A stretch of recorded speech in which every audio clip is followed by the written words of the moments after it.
کریم آقا فرماتے ہیں کہ جب رمضان المبارک کا مقدس مہینہ آتا ہے تو اس کے آتے ہی زمین کے اوپر بسنے والے جتنے لوگ بھی ہوتے ہیں کلمہ طیبہ جنہوں نے پڑھا ہوتا ہے لا الہ الا اللہ محمد رسول اللہ، ان کی بخشش کر دی جاتی ہے، ان کو اللہ پاک معاف کر دیتا ہے۔ تو اب لفظ رمضان کا لغوی معنی ہے خریف کی پہلی بارش۔ تو جس طرح خریف کی پہلی بارش زمین کے گدلے چہرے کو دھو کر پاک و صاف کر دیتی ہے، درختوں کے گدلے پتوں کو دھو کر صاف کر دیتی ہے، لہلہاتی فصلوں کو جب دھو کر پاک اور صاف کر دیتی ہے، گرد و غبار جس طرح اتر جاتا ہے، رمضان المبارک کے مقدس مہینے کے آتے ہی مسلمانوں کے پچھلے سارے گناہوں کو معاف کر دیا جاتا ہے۔ لیکن یہ اس وقت ہوتا ہے جب بندہ رمضان المبارک کے مقدس مہینے کی طلب دل میں رکھے، جب ذوق ہوگا، دل میں شوق ہوگا۔ ہاں جی، کیونکہ یہ وہ مہینہ ہے نا جس میں اللہ رب العزت نفل کا ثواب بڑھا کر فرض کے برابر کر دیتا ہے، یہ معمولی بات نہیں ہے، اور فرض کا ثواب بڑھا کر کم سے کم 70 گنا کر دیا جاتا ہے۔ اس میں 70 سے بھی زیادہ بعض دفعہ جی میں عرض کرتا ہوں، یہ جو حدیث پاک میں لفظ 70 کا لفظ استعمال ہوا ہے، شارحین حدیث نے لکھا ہے کہ اس کی اکاؤنٹنگ، اس کی گنتی جو ہے، یہ جو دنیا میں ہم 70 گنتے ہیں، 70 گنتے ہیں، یہ نہیں ہے، یہ اللہ پاک کی بارگاہ میں بے حد و بے حساب ہے، اور یہ بندے کی نیت کے مطابق ڈیپینڈ ہوتا ہے۔ بندے کے ذہن میں جتنا رمضان المبارک کے آنے کا جذبہ ہوگا، جتنے احساسات بڑے ہوئے ہوں گے، اسی قدر پھر اجر و ثواب بھی بڑھتا چلا جائے گا۔ یہ کم سے کم کی مقدار ہے جو بیان ہوئی ہے۔ حضرت جیسے میں جو روزہ ہے، روزے کے جو فوائد ہیں وہ تو جن کے ہم سب جانتے ہیں کہ روزہ رکھیں گے انشاءاللہ اللہ تعالیٰ اس کے ہمیں ہزاروں لاکھوں کروڑ نیت کے ساتھ اسلام نے فرمایا جی، روزہ اس کے علاوہ ہماری زندگی پہ کیا اثر کرتا ہے، ہمیں کیا سکھاتا ہے؟ روزہ ہمیں بہت ساری چیزیں سکھاتا ہے، جن میں سب سے پہلی چیز ہے بے حیائی سے بچنا۔ نبی رحمت صلی اللہ علیہ وسلم نے ارشاد فرمایا، مسند ابو یعلا کے اندر حدیث پاک ہے کہ کوئی بندہ بہت لڑاکا بھی ہوگا، بڑے تیز مزاج والا بندہ بھی ہوگا، اس نے جب روزہ رکھ لیا تو عصر کا وقت آ گیا تو حضور نے یہ مثال بیان کی ہے کہ بڑے لڑاکے بندے سے کوئی بندہ طنزیہ طور پر بھی پوچھے نا، بتا تیرا کیا حال ہے، تو آگے سے وہ بھی جواب دیتا ہے چپ کر یار میرا روزہ ہے۔ ہاں جی، روزہ سب سے پہلی چیز بندے کے اندر حیا پیدا کرتا ہے، اور حیا وہ چیز ہے کہ جس نے اللہ رب العزت کے ماننے والوں کو بڑی بلندیوں پر پہنچایا، اور جب حیا چلی گئی تو پھر بندے پستیوں میں گر گئے۔ حضرت ابراہیم خلیل اللہ علیہ السلام کی میں مثال عرض کرتا ہوں کہ جب نمرود نے آپ کو آگ میں ڈلوانا چاہا، آپ کو منجیک میں رکھا گیا، اس کو گھمایا جانے لگا، رسی کو کاٹنے کی کوشش کرتے ہیں، رسی کاٹی نہیں جاتی، عزازیل آتا ہے، وہ کہتا ہے نمرود میں دیکھ رہا ہوں، تو نہیں دیکھ رہا، میں دیکھ رہا ہوں کہ اس کو منجیک کو دائیں جانب سے اللہ پاک کی رحمت کے 8 فرشتوں نے پکڑ رکھا ہے، اور حضرت ابراہیم خلیل اللہ علیہ السلام کو بائیں جانب سے رحمت کے 8 فرشتوں نے پکڑ رکھا ہے، تم ان کو اس طرح کاٹ نہیں سکتے، رسی کو جب تک کاٹا نہ جائے گا یہ آگ میں نہیں پہنچ سکتے۔ تو نمرود پوچھنے لگا پھر اس کا حل کیا ہے؟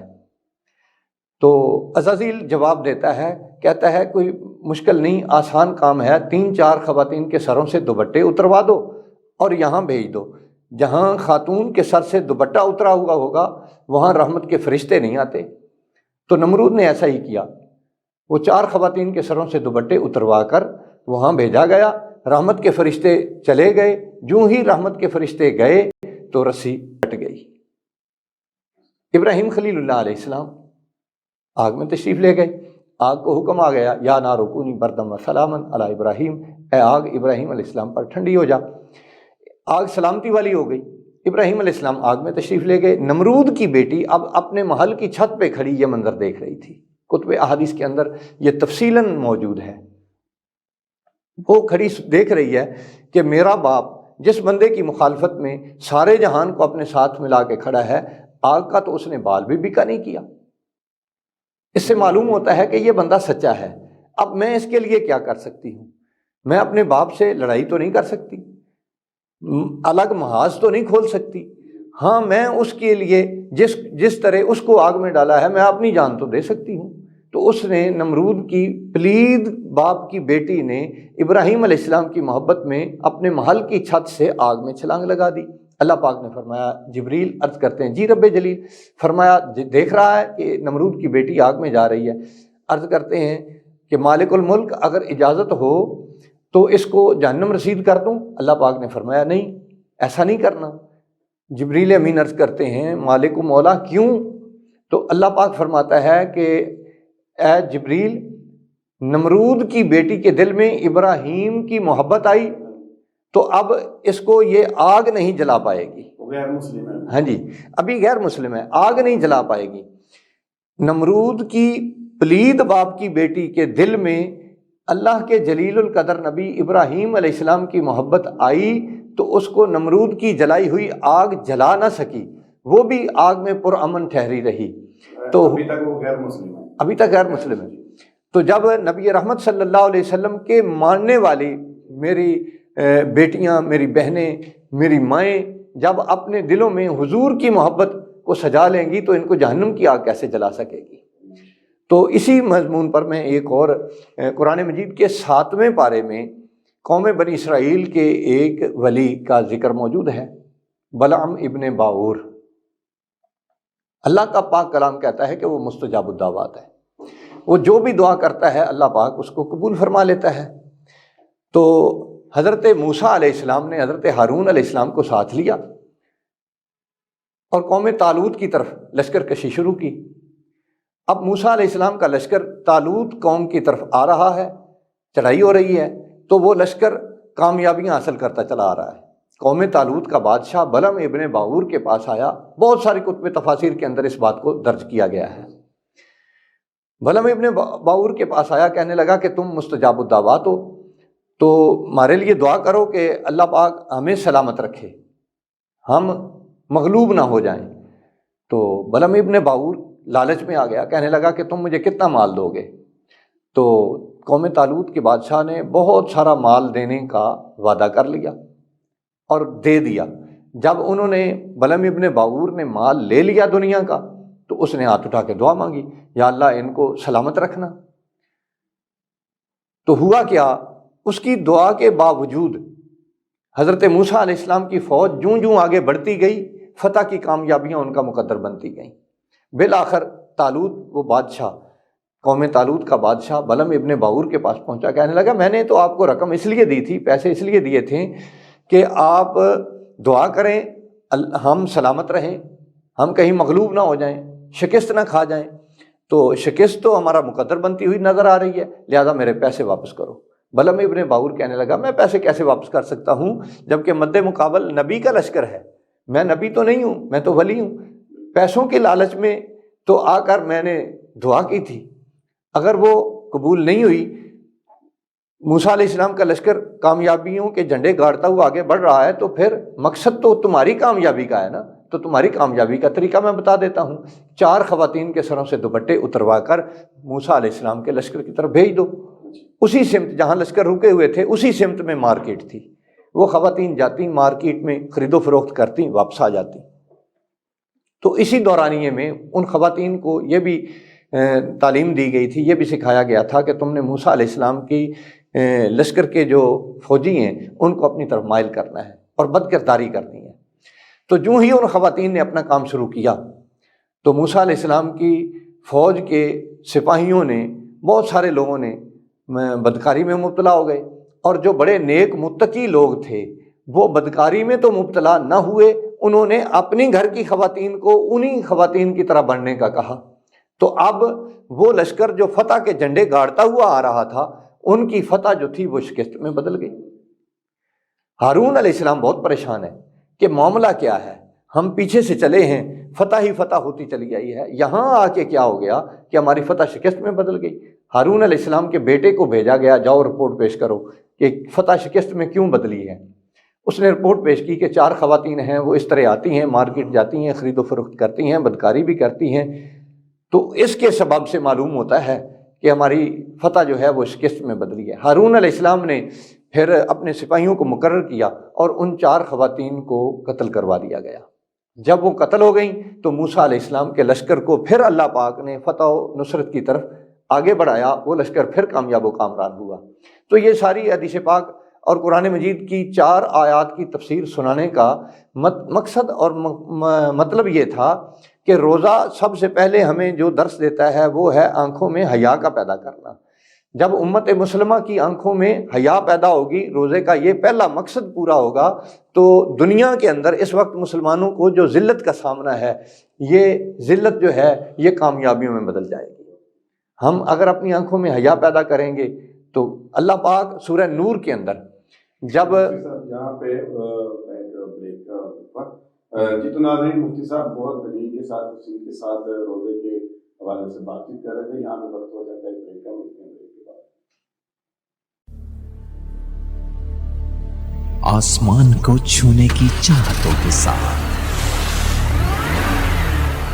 خواہشوں کو چھت دے کر یہ ڈالتے ہیں نئی ترقی کی، اور یہ ہے Tahir Estates, steel monuments manufacturers, project marketing, town developer and builder.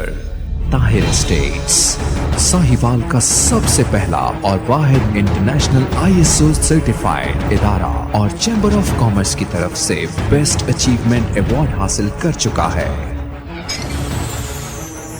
جنہوں نے ساہیوال میں ریزیڈینشل اور کمرشل پراپرٹی میں مارکیٹنگ کو دی ایک نئی پہچان۔ ساہیوال میں کامیاب projects, Jeevan City, Safari City Okara, Alrazzaq villas, Eden Garden, Gulshan Zainab, Farid Avenue, Alhamra Block, Sahiwal Estate, a new project in Arifala Defence City Housing Scheme.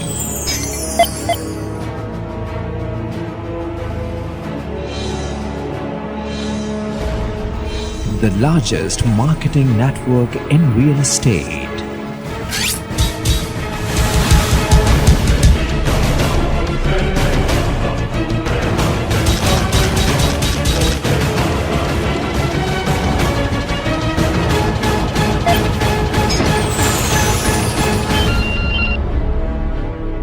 Tahir Estates, Commercial Plaza number 1, Jeevan City Phase 1, Main Mudhali Road, Sahiwal.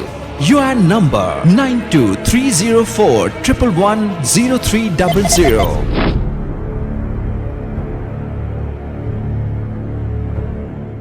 G welcome back ناظرین، مفتی صاحب بہت تفصیل کے ساتھ بات کر رہے تھے موضوع پر، ہم اسی موضوع سے دوبارہ شروع کریں گے، اور بات ہو رہی تھی ہمارا کہ روزے میں ہمیں کس طرح بچا جا سکتا ہے اور روزہ ہمیں کیا سکھاتا ہے۔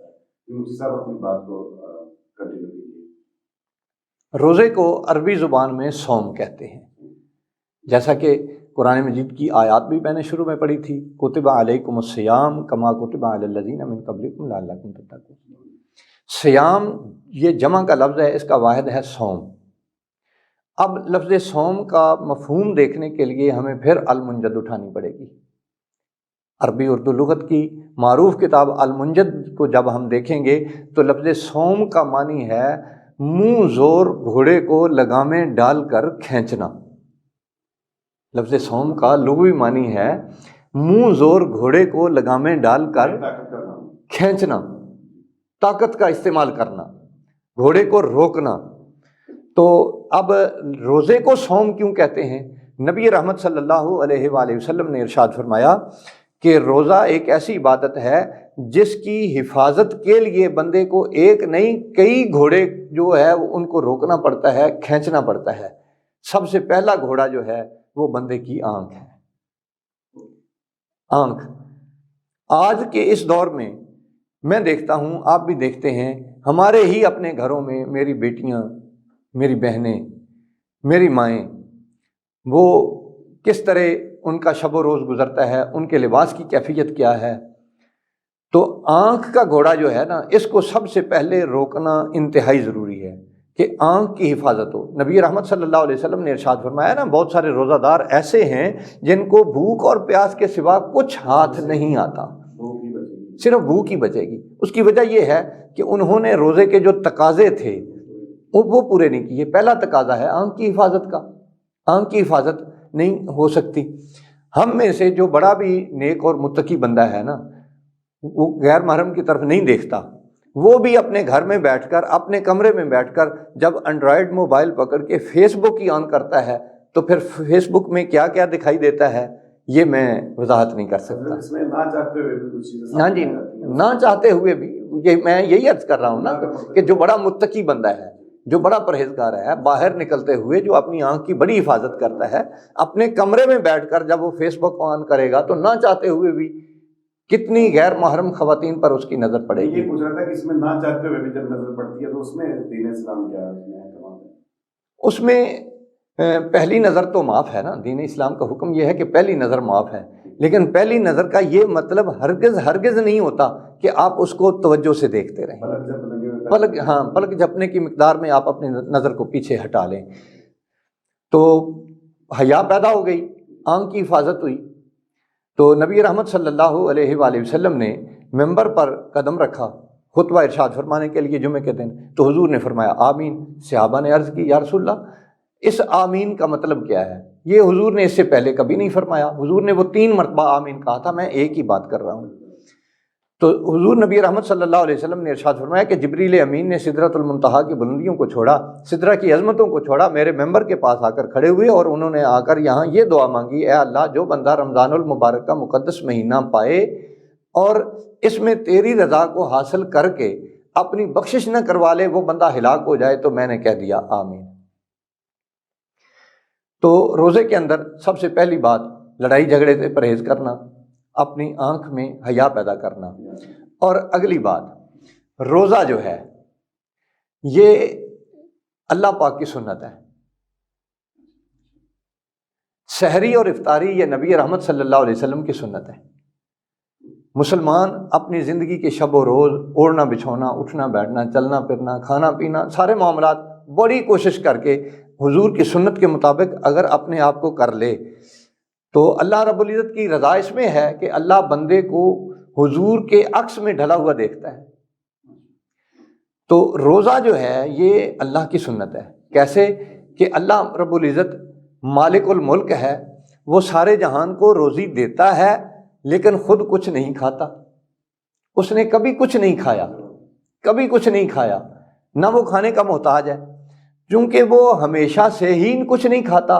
تو اس لیے اللہ کو جب بندوں سے پیار آیا تو اس نے بندوں پر روزہ فرض کیا کہ جب یہ کچھ نہ کھائیں پئیں گے تو پھر اللہ کی سنت پر عمل پیرا ہوں گے، جب اللہ پاک کی سنت پر عمل پیرا ہوں گے تو پھر اب حدیث قدسی حضور نے فرمایا الصوم لی وانا اجزا بہ، جب بندہ روزہ میرے لیے رکھتا ہے تو اس کی جزا میں خود ہوتا ہوں۔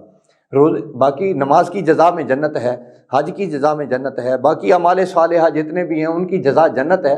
اگر روزہ رضا الہی کے لیے رکھ لیا گیا تو اس کی جزا خود رب کریم کی ذات ہے، اس کی صفات نہیں ہے۔ اور آگے ایک اور بات ہے، چونکہ روزہ نہ کھانا پینا یہ اللہ کی صفت ہے اور روزہ رکھ کر بندہ اللہ کی سنت پر عمل پیرا ہو رہا ہوتا ہے۔ اللہ بذات خود تو کچھ نہیں کھاتا، کچھ نہ کھا پی کر وہ سارے جہان کو پالنے والا ہے۔